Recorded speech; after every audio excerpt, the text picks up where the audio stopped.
ان الحمد للہ والصلاۃ والسلام علی رسول اللہ اعوذ باللہ من الشیطان الرجیم بسم اللہ الرحمن الرحیم قال اللہ تعالی فی سورہ البقرہ واقیموا الصلاۃ وآتوا الزکاۃ وما تقدموا لانفسکم من خیر تجدوہ عند اللہ ان اللہ بما تعملون بصیر۔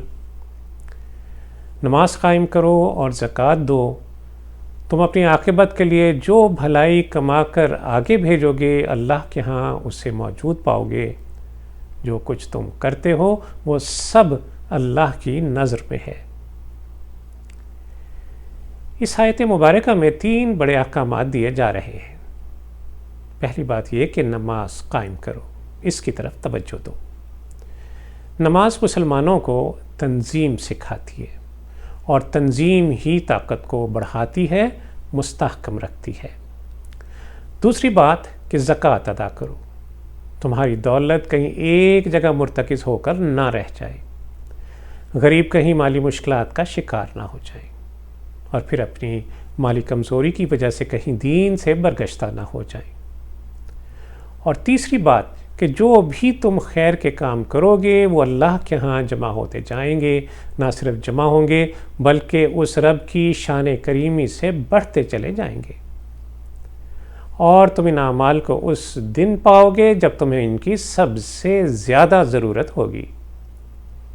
مسلمانوں کو مخالفتوں اور فتنوں پر غالب آنے کا علاج بتایا جا رہا ہے کہ اگر تم ان مشکلات پر غالب آنا چاہتے ہو تو نماز قائم کرو، زکوٰۃ ادا کرتے رہو۔ اس سے تمہاری وہ اخلاقی تربیت ہوگی، وہ روحانی مضبوطی ہوگی جو تمہیں تمہارے مخالفین کے وسوسوں سے محفوظ رکھے گی۔ مزید برآں تمہاری تنظیم کو اتنا مضبوط کر دے گی کہ تم بڑے سے بڑے طوفان کا مقابلہ کرنے کے قابل ہو جاؤ گے۔ قرآن مجید میں نماز اور زکوٰۃ تمام دین کی بنیاد ہے، اور یہی تمام تر تربیت اور اصلاح اور قوت کا سرچشمہ ہے۔ مکی زندگی میں جہاں جہاں حوصلہ شکن صورتحال سے سابقہ پیش آیا، انہی چیزوں سے صبر و استقامت کی تلقین کی گئی۔ یا ایھا الذین آمنوا استعینوا بالصبر والصلاۃ ان اللہ مع الصابرین۔ تو مسلمانوں کو کفار کے خلاف جہاد کا حکم ہوا، نماز اور زکوٰۃ سے مدد لینے کی ہدایت کی گئی۔ فاقیموا الصلاۃ وآتوا الزکاۃ واعتصموا باللہ، پس نماز قائم کرو اور زکوٰۃ دو اور اللہ کو مضبوط پکڑ لو۔ حسد و بغض بدترین لعنتیں ہیں۔ شیطان نے آدم علیہ السلام سے حسد کیا اور اسی بغض کی وجہ سے راندہ درگاہ ٹھہرا۔ ان آیات میں 3 چیزوں کی ہدایت کی گئی ہے: نماز، زکوٰۃ اور نیکی میں تقدیم۔ نماز روح کی غذا ہے، سب مل کر بلا امتیاز اللہ کے حضور جھک جاتے ہیں، اس طرح حسد کی، بغض کی کوئی گنجائش باقی نہیں بچتی۔ زکوٰۃ سے محتاج و غنی میں رشتہ مودت قائم ہوتا ہے، اخوت و بھائی چارہ بن جاتا ہے۔ اور نیکی میں تقدیم یعنی اللہ کی رضا جوئی کے لیے خیر کے کاموں میں آگے بڑھنا، اس سے باہمی تعاون کو فروغ ملتا ہے۔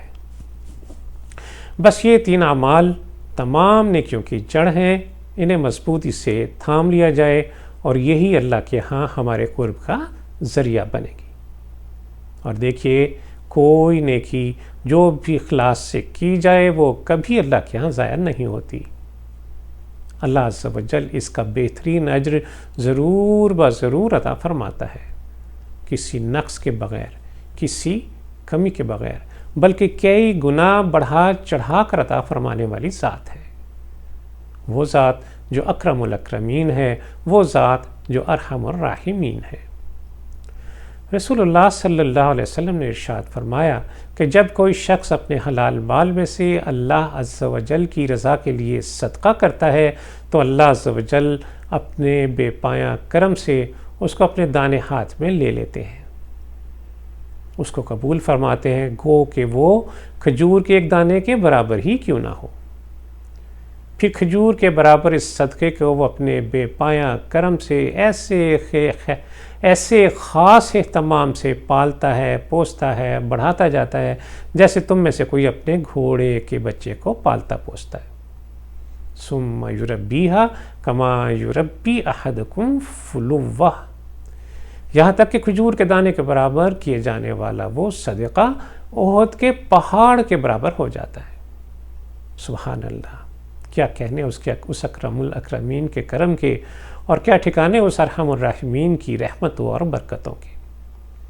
اور آخری یاد رکھنے والی بات کہ اس رب سے اپنا معاملہ صحیح رکھو جو تمہارے معاملات پر پوری نظر رکھے ہوئے ہے، جو تمہارے ظاہر کو، تمہارے باطن کو تم سے بڑھ کر جانتا ہے، جو تمہاری نیت کو، تمہارے ارادے کو مکمل طور پہ اس سے واقف ہے۔ اللہ عز و جل سے دعا ہے کہ وہ ہمیں ان 3 اعمال ان پر اخلاص نیت سے عمل کرنے کی توفیق عطا فرمائے، ہم کمزوروں کو اپنی ذات اقدس سے ہمارا ناطہ جوڑ لے، ہم پر مہربانی فرمائے، ہم اس کے حضور حاضر ہوں تو وہ ہم سے راضی ہو۔ وصلی اللہ تعالی علی خیر خلقہ محمد وعلی آلہ وصحبہ وسلم۔